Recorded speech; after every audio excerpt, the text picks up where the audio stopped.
Welcome to Born or Made, the podcast that dives deep into the heart of success and identity. Are the traits that define us as leaders ingrained from birth, or are they carved out throughout our experiences? Join your host, Anne-Marie LaTulip, as we ask these questions to some of the most insightful and inspiring entrepreneurs of our time. Each episode, we explore their journeys, the decisions that shaped them, and how they've molded their own paths to success. So whether you're an aspiring entrepreneur, a seasoned business owner, or simply curious about the interplay between nature and nurture in professional growth, you're in the right place. Get ready for compelling stories, transformative insights, and a new perspective on what it really takes to make it in the world of entrepreneurship.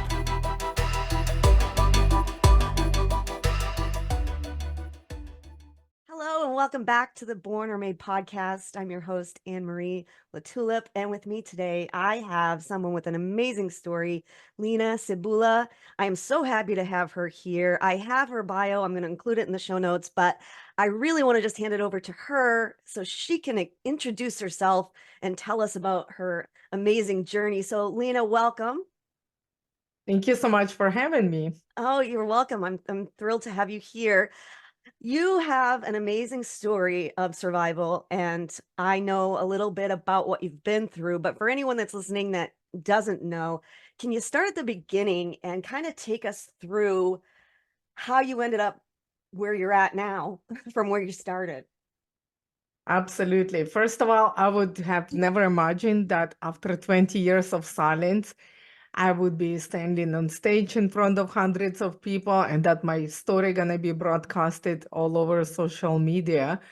Because in the past, I was afraid of judgment and rejection because I thought my story was of guilt, shame, and condemnation. But now I know it's God's story of salvation. So I was born and raised in USSR actually, and that time Ukraine didn't exist. They claimed independence when I was 11 years old. So I ended up being in Ukraine, and my parents struggle in their marriage, and now discord in the country just putting the oil in the fire. And they became an alcoholics. They lost well-paid jobs. Our house was infested with mice and cockroaches and black mold. It was like neglected. And government turned off the electricity and hot water for outstanding bills. And I was hungry all the time. I was literally starving. So we really struggle in poverty, trying to survive. And I was raised in a home full of strangers who brought booze and drugs, but they actually brought food as well. So that was the time for me to eat. So I was hanging around, like thinking that I scored something. So that's how I became an easy target for those guys. So from the early, 13, 14, I was abused and raped in the basement of my apartment numerous times. So like when I thought things couldn't get any worse, 1 month before my 15th birthday, I woke up with severe abdominal pain. And I was scared and confused because I realized that I'm in labor. And I didn't know I was pregnant, and I didn't know who her father was. And my baby girl died three months later from health complications. And honestly, I already suffer with the depression and anxiety and panic attacks. But this one brought another layer of guilt and shame for her life, and especially for the fact that how could I didn't know. And there brought another layer hate for my parents as well. I'm like, where were you? Like how? Like my mother had 3 kids, so I was just blown away that she allowed that to happen and didn't support me as well. So literally, I buried my baby. I carry her little casket in my arms to the cemetery, and for the next 20 years, that image has plagued my mind and my soul. So I was already using, like booze and drugs to medicate my pain, but I found heroin because it was easier to be high and just kind of checked out than feeling the hopeless and helpless, abandoned and broken. And it's so interesting. I never really thought of killing myself, like, but I thought this is my lot. If I don't wake up tomorrow, nobody cares, like, And it's very interesting that now I live in Canada and I see how much social support the kids get. I'm thinking that's so interesting. When I was growing up, nobody come alongside and was asking the question, how come this kid end up here with alcohol poisoning, with concussions, broken bones, now have a baby, the baby passed away, like where all was those adults around me, like Yeah, not only parents but everyone, I um want to, if you don't mind, bizarre. I want to stop you for 1 second Yeah, there absolutely. because I wanted to ask you about you mentioned it, but all of this abuse that was happening, did your parents know that that was Yeah, my happening? father, one time, like they dragged me out of my house, and my father just said, just take her as long you don't bother me. Oh my God. I can't even imagine. So, how long did this go on? Wow. It's probably like 3 years from 15 to 18. I hardly remember anything. Uh, I just became a street junkie. I left my home and was homeless and all over the place. And then when the years went by, and there was a moment, almost like moment of awakening, because I saw people dying around me from overdose, being beaten, abused, got sick from heroin and die, somebody got shot in the face, those kind of thing kind of like almost woke me up. But then I heard um, this almost calling within me saying, you've been made for more. So guess what? There's no hopes, no dreams for people like me, for a street junkie. There was no plans, but I met one guy and he said, oh my goodness, I know this lady. She totally can help you. And I kid you not, I met with her and she looked like a celebrity. She brought me to her home. She was like wealthy, but she was compassionate and kind and sweet, and she offered me this coffee and creamer. And I was like, wow. And I was like so impressed because nobody cared for me for a very long time. And it's like simple human interaction. Oh, let's go for coffee, let's chat. But that time I just felt so wonderful and safe. And she said, I can offer you a job. And I said, sure, because I thought it was an opportunity to escape the streets, to quit the drugs. So I hardly remember airport because I still was high. How I got through customs, I'll never know. Just one morning I woke up hearing the Muslim prayer, Allahu Akbar, run out, and I end up in a foreign country. So it took me a while to realize that this nice, rich-looking lady sold me in human trafficking. Oh my, that's not where I thought you were going with that. Oh my God. So, wow. So, where were you? Do you know? I end up in Cairo, Egypt. And were you still on heroin at the time, or had you gone through withdrawal, or how? Yes, I actually end up going through withdrawals in a hotel, and nobody bothered me for a while. And it's interesting because people don't quit heroin just because I want to quit and I don't want to, because literally body shuts down and cannot function without drugs. So your organs doesn't work without drugs. So most of the time, like person died. But we're talking about cold turkey. It's not like you're in a hospital on IV getting your Like vitamins. detox. Yeah, yeah. Detox. So you went through it cold turkey by yourself in a hotel room in a foreign country. Yes, and it was so much pain and so much suffering. I thought I'm gonna die. Because literally even the hair on my arms was hurting. And yeah, it was really painful. And then I started recovering. And that time I thought, oh, maybe because I was so allured by my surroundings, because the place have like no windows and I can look outside and there was oranges growing, and I'm like, this is middle of the winter. This is so bizarre. So like I thought that's what kind of pulled me out of being allured to my surroundings.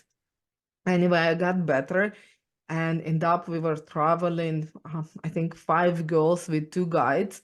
And the story was that we some school excursion or whatever, something like that. And we actually have visas.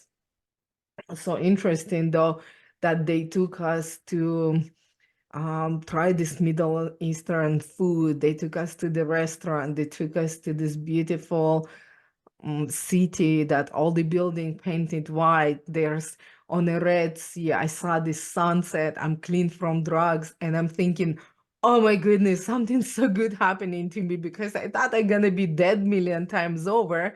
But now I'm experiencing this beauty, this aroma of this food, everything like so exotic and so wonderful. And I was so grateful in my heart that I got the chance to witness such a beauty. But the next day, our hotel was raided by the police because one of the guys was red flag for um, human trafficking. So they took us into the police station, took our fingerprints, took our passports, and they keep saying, "Why are you here?"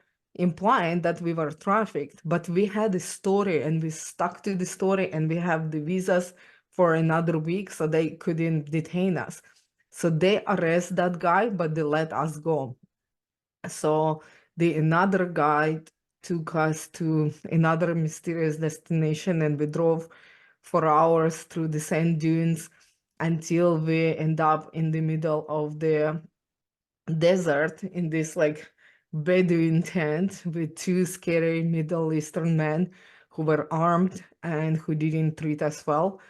So at night they forced us to crawl under the barbed wire to crossing the border illegally into Israel.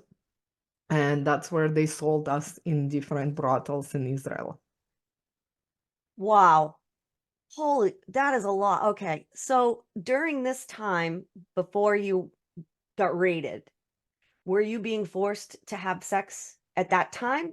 Did you know? No, Okay. So there was like literally that was like they took us to explore the city. It was like so excursion. It was so did you realize at that point what the plan was? Or what did you think was happening at that point? I was like this kid for the first time. I felt like alive. And like all my curiosity, all my the stuff that was happening when I was 6 years old, and I was traveling with my grandparents and seeing new thing, exploring new thing. And they were nice. They were kind and they were attentive and they were like good people, and there was nothing that sparked fear into me. And even like when got arrested by the police, like I didn't get afraid. I've been like arrested so many times before, and police didn't have like any value for me. No, at third, that I think it hit me.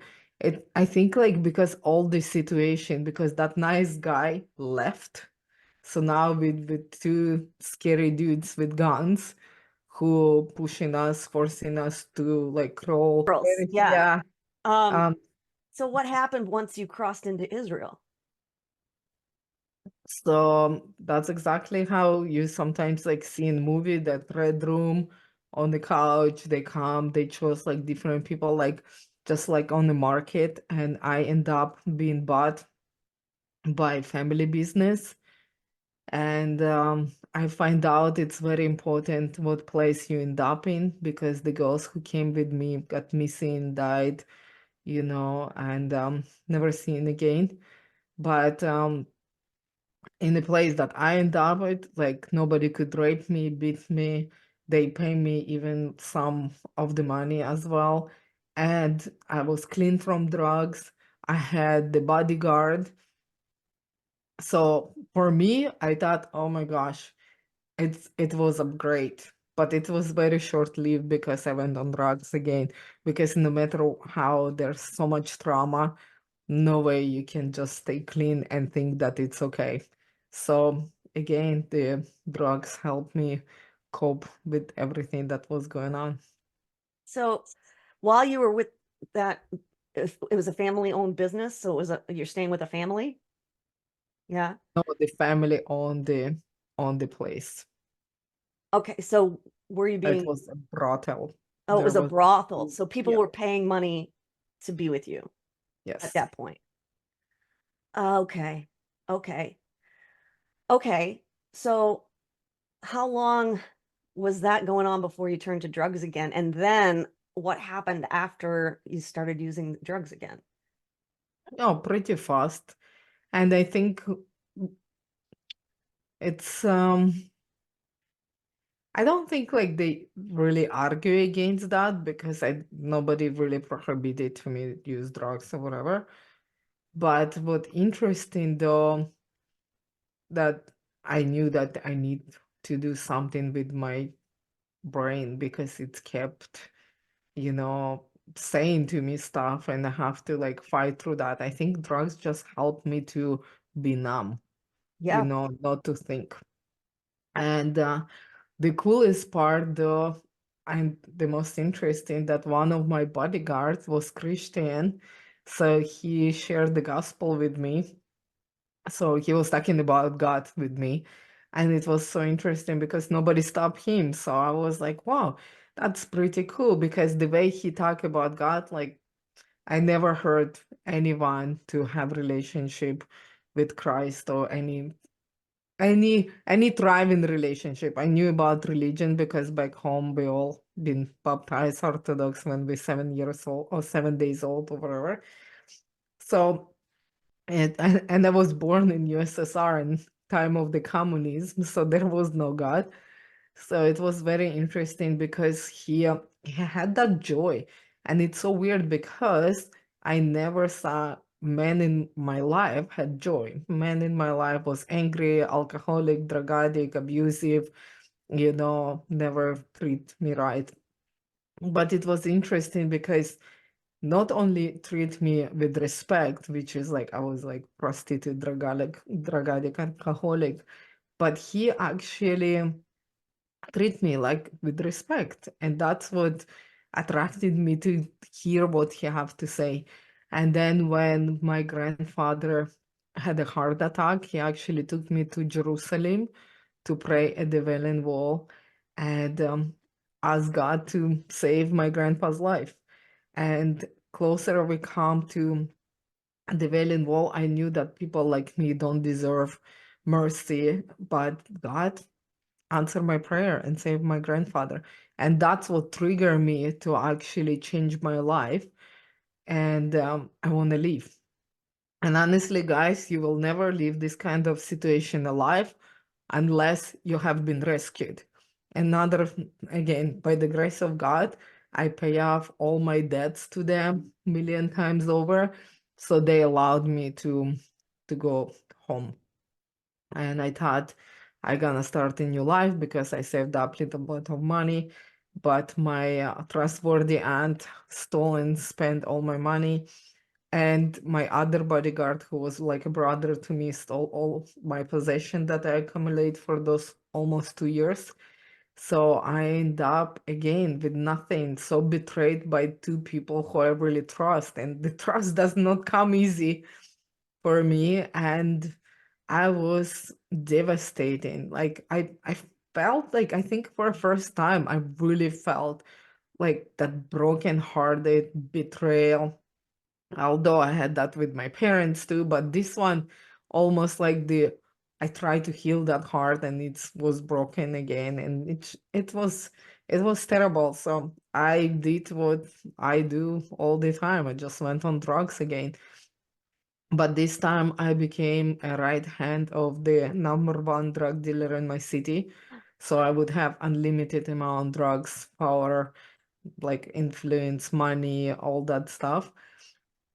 But So then again, yeah. one question. So this Mhm. now you're back in USSR Yes, I'm at in this point. Ukraine. Okay. Okay. Yep. Go ahead. So, and then again, I heard the voice that you've been made for more. And yeah, I decided to quit. When I left my city, I actually already been using dose of 5 people of clean heroin, and people actually do not survive that. Again, I asked for the refuge.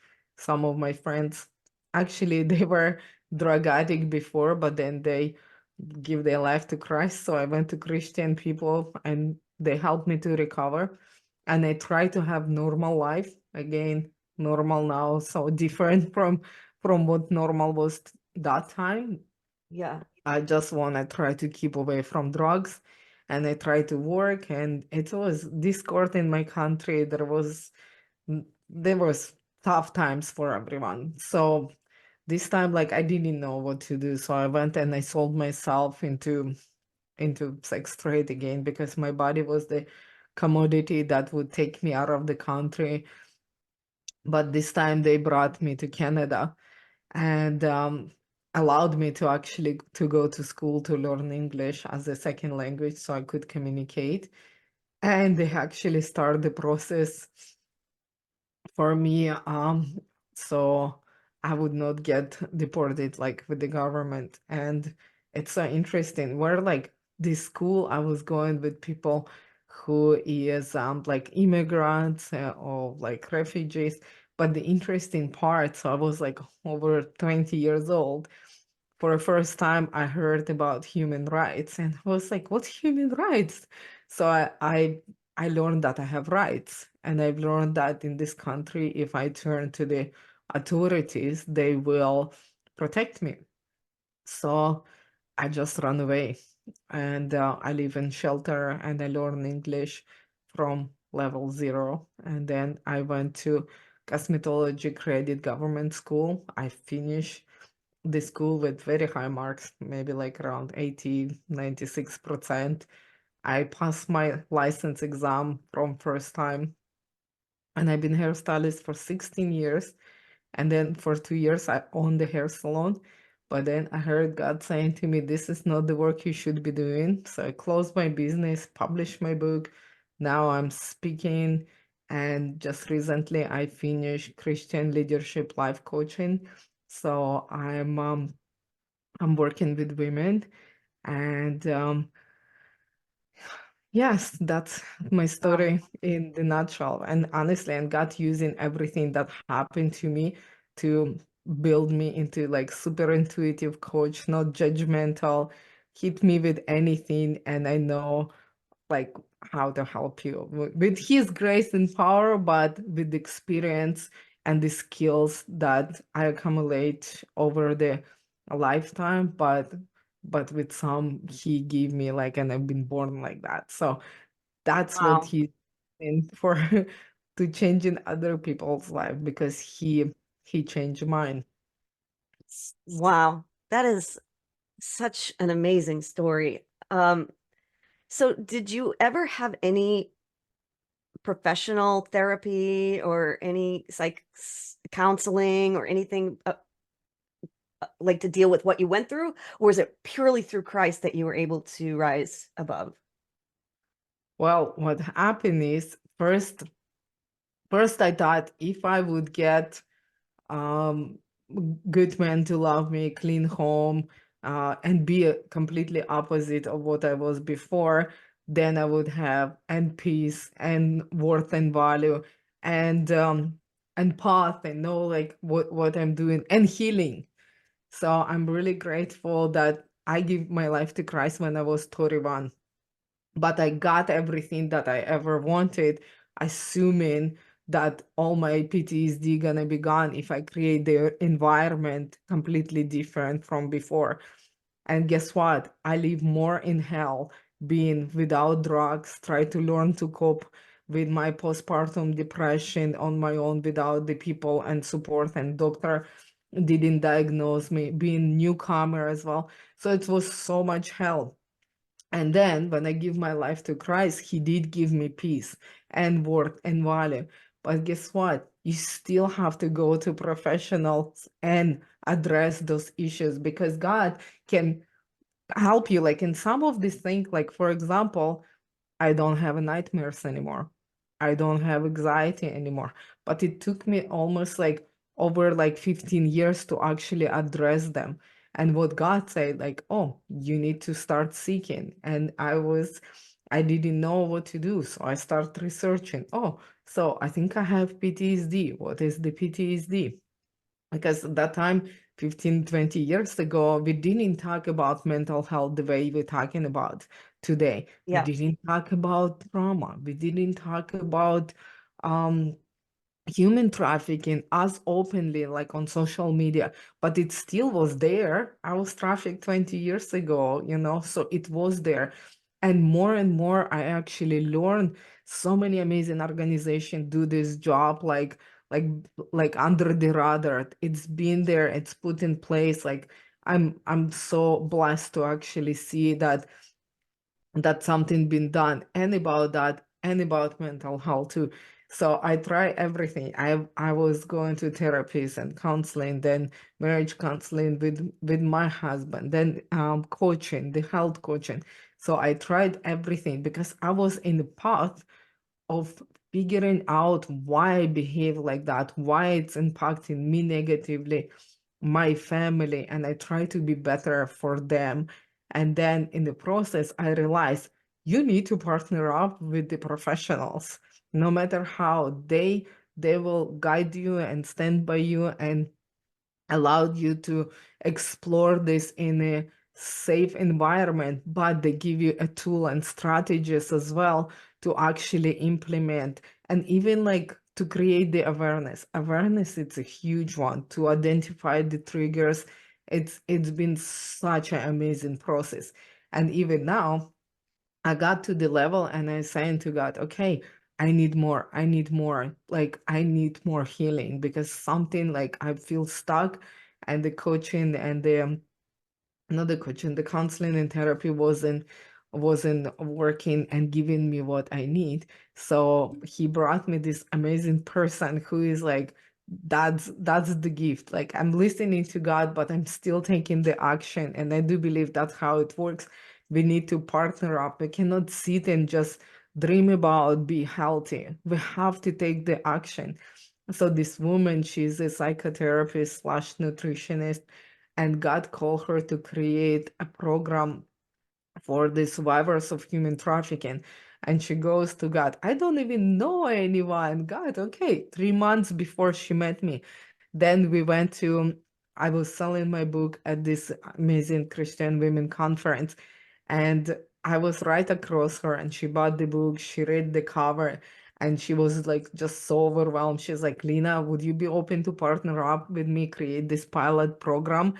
And I'm gonna help you to create these new neural pathways to heal your brain from PTSD, from the human trafficking and abuse. I'm like, yes, please, I'm Oh in. my.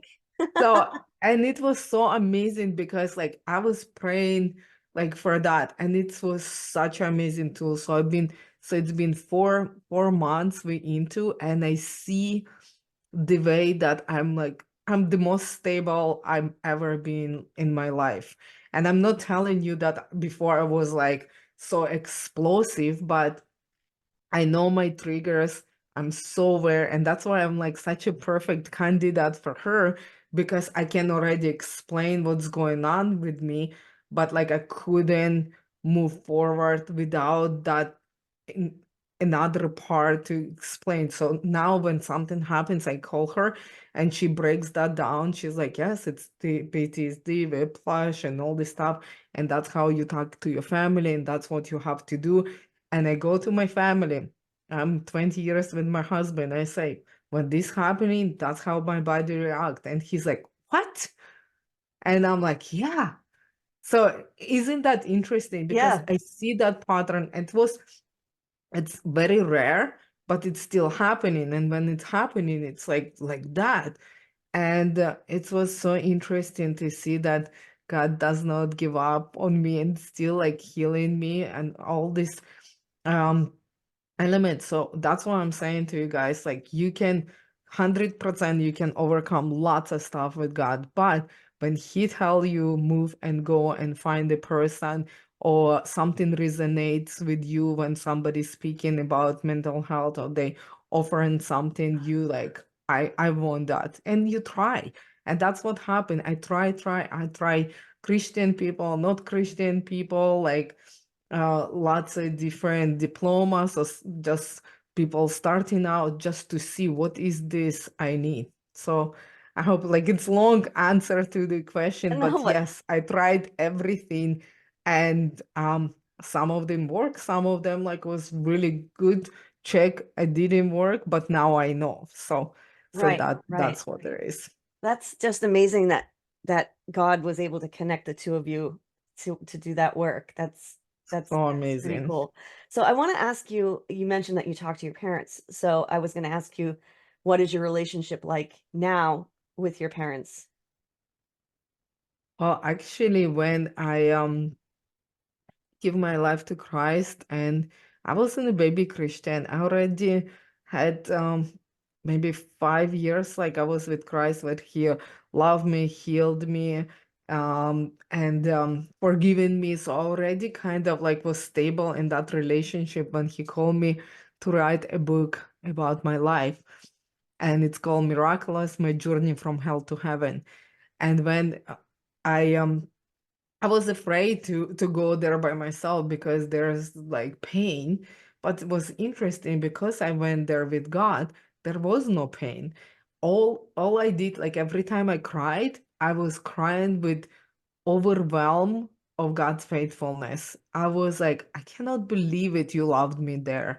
I cannot believe it, you saved me there, and was so grateful, because in those times I would not love me, I would not save me. My life, my body, mind, and soul had no worth, no value to anyone. But to see His hand all over like my life, it was so amazing. It was literally He healed me through my past. Uh, he healed my past, and He healed my relationship with my family too, because when my father got sick, he miraculously got cell phone and we reconnected, and I led my father to Christ right before he passed away. So I was loving on him for 6 months, and he got cancer, and he passed away. And my husband said, are you upset with God because He's like just brought this person into your life and just took it? I'm like, are you kidding me right now? I'm so grateful that on the deathbed, God still go after us. Doesn't matter how my father's life was. The fact that I forgive him, it's like small part that he took it with him, but the fact that God forgave him and now he's in heaven after everything he's seen and done, I'm like, are you kidding me? This is the best gift that we ever can receive. And the fact that God used me as a vessel, and He showed me that how much I've been forgiven. That's why like I could give that freely to my family as well. With my mom, I have little bit more difficult relationship because I'm trying to build that over time. And I think it was interesting though, because my father right away was he had remorse. Like my Yeah. my dad, like he's like, how could you love me? Like I've done this to you. Like, he had remorse. But my mom, like I don't know. I think she definitely have PTSD too. So she's like blank because half of the stuff that we're talking, she does not even recall. And interestingly enough, I think like because I was waiting for that moment, I'm like, where's that, the remorse when she we reconnected and God said to me, so if you get like her apologies on her knees, would you forgive her? That time when I was writing the book, I said no. He's like, so you waiting for that, but if this happened, you still won't forgive her? I said no. He's like, so what you waiting for? I said, okay, I need your grace. I need your love. I need you fill me up to the point that I would love her, with your love. And that's how it started because God loved me. I start giving it to her. We're still in the process, but I don't have like, not the feeling, not like, oh, she doesn't deserve my forgiveness, because through this process, forgiving them, actually God took the burden from me. I always thought they have to get forgiveness, but when they got them, I got freedom. So Wow. that's what happened. Wow. Okay, so talk a little bit about your book and what prompted you to start writing. Had you ever written before or? No, not really. I never really even thought about writing the book, but I had a moment. It's so bizarre now, like I'm thinking, but when I was in the desert and there was that commotion, these guys pushing us, and there's like another jeep waiting for us, everybody running, screaming in different languages, there's guns, the dark. I heard God speaking to me saying, take a moment, look around. One day you're gonna write the book about it. So, of course, it was such a bizarre thought in my Wow. head, but I paused and I remember it was like a moment, probably like literally a moment, like maybe second before somebody shoved me in the back.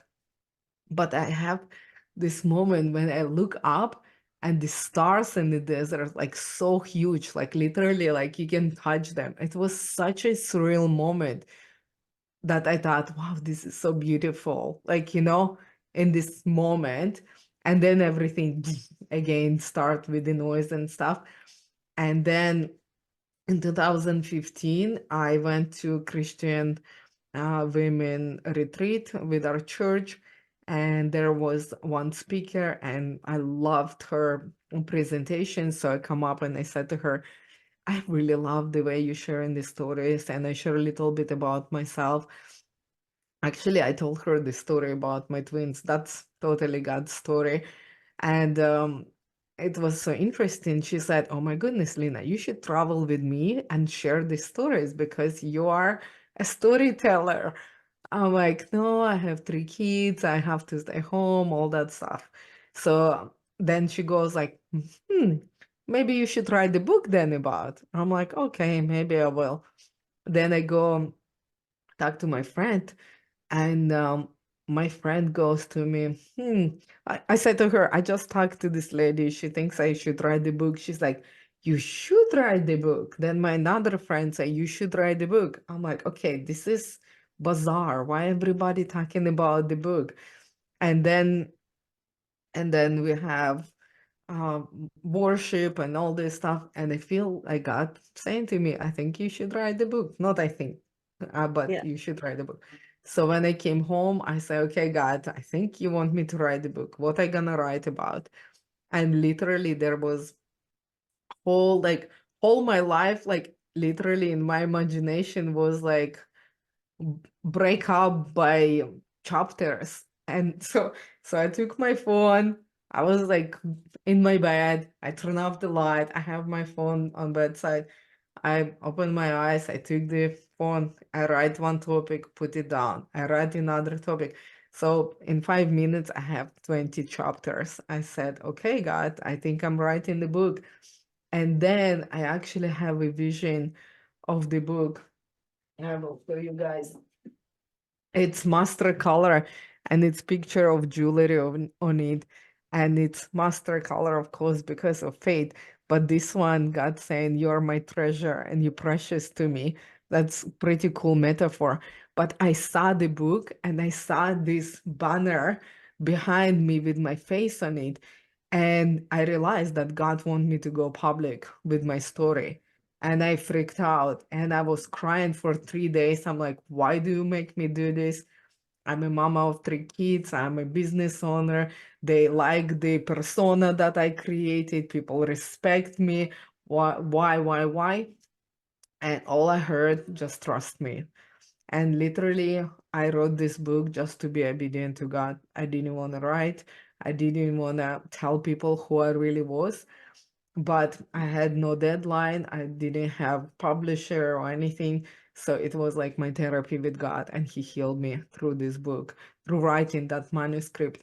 But the coolest part, I said my husband when the book went to editor, I said to him, if nobody ever buy this book, God healed me through it. So Wow. Wow. and That's by the awesome. way, it's so funny that like about the book, not funny, but this is my jewelry. That's what I saw in my imagination, and I put all my like I kind of dumped my jewelry in front of the bay window with my Nikon camera. I took 20 picture and I sent it to publisher, which is like another crazy story of that a publisher and the money and the editor, everything like it just like been given to me. I just say, okay, God, I'm doing it. And it was so beautiful that he told me how to take pictures. So I sent him 20 files of the pictures, but they had um tornadoes or something like that. So they have a system crash. So they lost all of their files. But he called me, he's like, Lena, I'm so sorry. All the files gone. We need to like resend the manuscript. We need to do this and that. I said, don't worry, I have everything. But he's like, the weirdest part, there's like one file left of the pictures. So I'm like, what kind of file? He's like, well, there's jewelry on it. I'm like, okay, that's the file you use. So I didn't know what kind of picture was because it was different ways. I put it Yeah. together. But when I saw this book, I'm like, oh my gosh, this is amazing. Because they like blowing up and make it this focal point.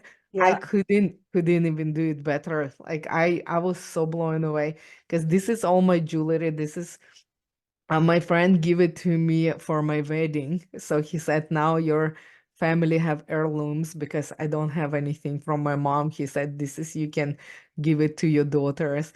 And the maple leaf, it's actually real leaf that was um, um, the gold plated leaf. And because back home, we're really big on superstitions and we know our stones and science and all this stuff. So my Yeah. tree would be maple. So I always joke I should be Canadian because they have my leaf on their flag. Yeah. And when I saw this, I'm like, oh my gosh, this is my leaf. And this garnet, actually, my mom had the watch exactly like that, just round. So I bought that garnet because it's always remind me of her. And this jewelry, I bought this necklace when the twins were born. So it's have so much significance to me, significance to me. Yeah. But when I was talking about the color, I'm like, it has to be mustard, cannot be green, cannot be yellow. I will send it back, make sure it's like that, and it's just so beautiful and it Yeah. stays in my office, and every time I see, feel, and touch, I'm thinking this is God's promise to me, and he said just trust me. And what happened when this story come out, you know what happened? There was no darkness in me anymore. There was no secrets, there is no past, there is no playground for the enemy anymore. There's nothing he can do and shame me for something that happened 20 years ago. So it was such a amazing experience to get actually this freedom. I think that was huge part of healing of my soul, and Wow. that was really good. Wow. So I want to hear how you escaped, you were brought to Canada, you escaped. Then how did you meet your husband? How did your life evolve after that? Wow, this is really good question because sometimes like we think like we need a rescue party or like tons of people. Literally, I met this guy who uh, who was just helping me like with the taxes and all this stuff.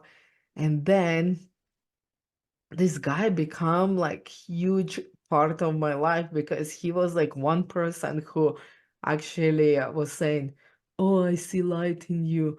Oh, you need to save the receipts. Oh, you have to save all your money." I'm like, "You're so weird. Why you bugging me? This is kind of like annoying."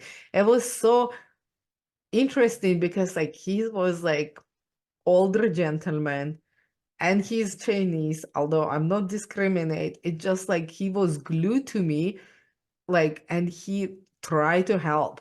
And I don't do help. Like I was like I'll do everything by myself. I'm like I Yeah. was rude, obnoxious, and all this stuff. And he goes like, "Well, if you're gonna apply for job interviews, you should wear like when this the clothes with button up and no makeup." I'm like, dude, like my parents never told me what to do. Who do you think you are? And like that's how our relationship started. But then I went to leave like that time like we met through the school and stuff, and then I ended up in shelter. And I call him to borrow actually some money because I'm thinking maybe like give me money so I can get out from the shelter. And he's like, "Nope, I don't give you money, but we can create the plan for you to figure out stuff because." And I said to him like, "Why are you doing this?" He's like, "I was newcomer in this country. I was alone. I know how hard it is. I just want to help." I'm like, "Okay." So he fed me in McDonald's while I was living in shelter, and he goes, "What is your dream for your life?" I'm like, "Are you kidding me? What the heck dream is?" He's like, "What do you want to do for a living? Because you need to learn the trade." I'm like, "Huh? I don't know. I like fashion, TV, this and that." And then I'm like, "You know what? I like to do hair." And literally, like, you're gonna probably um don't even think why I like to do hair, but um when I was young, because we were neglected and it was dirty there and nasty there, most of the time I had lice, and they couldn't deal, so they shaved my head. So all like through like almost like to sixth grade or something like that, I had no hair.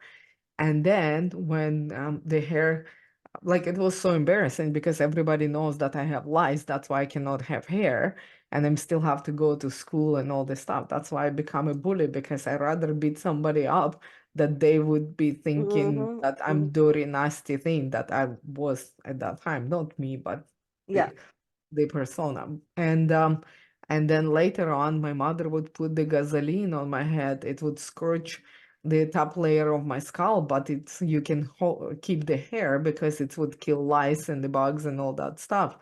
But still, everybody still knows because you stink like a gas station. Oh, Um, God. so then when I was like around 14, 15, I actually find out that if you do the box color, that would kill the lice too. So I start like literally color my hair, and that's what saved me from embarrassment to be stinky. But sometimes I end up green, yellow, like because there's like you don't know what color you end up. You just buy the box every time you have lice and Yeah. color up. And I've shaved like my brother, my sister. So I'm like, dude, I know hair, you know? It's have to be hair. But other part when I'm start doing it, I actually love transform women because that was helping me to feel more confident and beautiful, to do something with my appearance, for myself. This never Yeah. was for anybody else. But then I realized, wow, I actually can care for someone and make someone's life little bit better because I will take care of them and give them like a style. And while we were doing it, we were talking about their lives and, maybe I can advise something or something. I always want to help people because I came from this turmoil and something that I do believe I was born with, because God just gave me this heart, and although by the circumstances it's become a hard heart, but when I come out, I genuinely want to make somebody's life better. And that's how I could give back. So that gentleman actually taught me how to do laundry, how to hold a fork and spoon. And it's so funny because he taught me, like, make me that little restaurant layout, told me how to eat properly and all that stuff. And when I have a date with my husband, he took me to the restaurant and he was so impressed the way I hold knife and fork. And he's like, wow, do you know my friends cannot do that? And I'm thinking, I just learned this 3 days ago, but it was so cool. And that was interesting because that's how I met my husband when I was in hair school, and we got a baby, and then we got married. Then we have two more babies. So now we have 3 kids, almost 20 years. Next year, gonna be 20 years we are together, build the businesses, have the home, work on our marriage, on ourselves, on our kids. And I do believe we're the best parents. Like, we're not Yeah. perfect, but we are great parents, great team. Our home is good too. Now we have 2 cats and dog, which is I never thought I gonna be a dog mama, but I loving it. But what's interesting though, that gentleman, and I think that's how amazing God is, because he works in this mysterious way, Mm, because he loved me. He loved me like he first person who loved me without wanting anything back, because there is no people like that was in yeah. my world. Yeah. And the second one, he become like more than my two parents ever been to me. So he cared for me, he fed me, he called me, like when I got my first apartment, he called me and he said, I'm so proud of you. And I'm crying, I'm gonna be poor again. And I was so hungry. And he said, I know, I'm so proud of you. You pay first and last months. You probably have no money.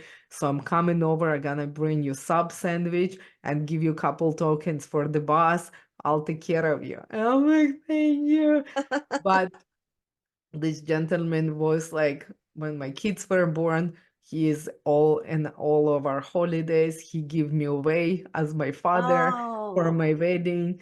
My kids think that we have this wonderful Chinese gentleman, our uncle. He's our Uncle Tom. And that's how it's work out, even like when he met my husband, he's like, are you sure you want to marry him? It was so cool. But now, almost 20 years later, he's like, good choice, good choice. yeah. So yeah, so he's part Um, of my family. He loves my kids. He thinks they're like his nephews and nieces. They love him. So he got the family. He has all the holidays with us and all that stuff. So that's how we become a family. that's awesome. What a life you're living now compared to where it started. I love it. That's amazing. So we're getting to the end here. So I want you to tell everyone, um, anyone that might be interested in your services and what you're coaching, tell us a little bit about how to find you. And of course, I'll have it in the show notes, but if you could just give everybody an overview of what you're doing and how to find you. Absolutely. Well, first of all, you can find me on all the social media if you Google Lena Cebula, Lenacbula. But if you go to my website, lenacebula.ca, you can find all the information there. There's my podcast, there's coaching, there's lots of information about organizations that I support. They all vetted. They're amazing people that doing amazing work on the ground with the human trafficking. There's Christian organizations and nonprofits that I support. And I have the free resource page that you can learn more information and maybe partner up, whatever like you want to do, you can take it from that website. There's the more information about Alpha course. And if you would like to know more about coaching or have a discovery call, there's a link for the form, and maybe Anne Maria, I can give you that link as Yep. well. Yep. It's complimentary. You fill out the application. We will talk, and see where it's going. Because honestly, one thing for sure, guys, we need people to partner up with people. Sometimes you think you can plow through everything and you're strong, and you are, but you know what? You are never alone. And I do understand that, it's hard to go through pain, especially like when you still like going through difficult times and you feel stuck and you feel alone.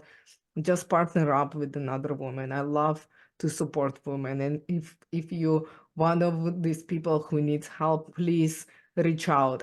If I cannot help, I will find someone to help you. Trust me, I have like an amazing resources that I built over the time, so I can help. So yeah, reach out. Oh, Lena, I am so glad you came on today. What an Thank you. inspiration you are. Thank you. So I wish you the best of luck with your businesses and with your coaching. And maybe I'll have you on again in a little bit for part 2. Yes, absolutely. All right, That Lena, would we'll be see you later. wonderful. All right. Bye.